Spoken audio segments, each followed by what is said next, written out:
Shabbat Shalom. This week, we're ending the book of Genesis, Sefer Parashat. It's the book of the great men of the Jewish people, of the Hebrews, starting from Adam to Noah, Shem, Abraham, Isaac, Jacob, all these great, great people. And the parsha, the portion of this week, begins with a very weird story. Jacob, on his dying bed, calling over Joseph and making him swear to him that he won't leave him to be buried in Egypt. He will take him up to the land of Israel, of Canaan, and bury him there with his forefathers, with Abraham, with Isaac, in Me'arat HaMachpelah. But it's like a real story. It takes a whole part of the parsha. The question is why? What's the big deal? Why is Jacob doing such a big deal, calling over Joseph, making him swear? So the commentaries right away come and say something very interesting. They come and say, Jacob didn't want to turn into an idol. He didn't want to be worshipped by the Egyptians, but they would turn him into what we call avodah zarah. Now it's very weird. Why would they turn him into avodah zarah? What is idol worshipping today? Idol worshipping looks so weird. It looks like it's something not real.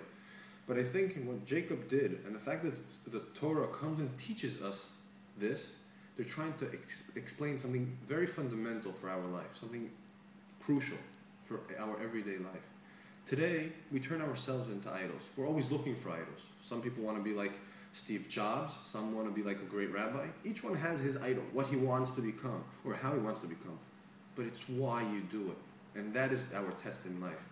Jacob went through a lot of things in life, a lot of tests. Esau, Lavan, he went through a lot of things with Joseph and all that. He blessed people, he helped people, he was in depression, a lot of very difficult things. But he never ever did it to become an idol. He never ever did it. So we'll read in the Torah later on, we admire Jacob because of who he was. So many times in our personal lives, we try doing things to impress, to become an idol, so people admire us, so we're so great, so we're the leaders of business, we're the leaders in politics. Why are we doing things? It's to make ourselves reach our full potential. Not because we want people to worship us, but the reason we shouldn't do it is to become idols. We're not becoming idols. We're not trying for people to admire us. We want to become idols. We want to worship ourselves for living up to our full potential. There's a great story about Zusha. He was a rabbi 150, 200 years ago in the Hasidic movement. And on his dying bed, his students turned to him and say, Rebbe, teach us something towards the end of your days. He said, I'll teach you something.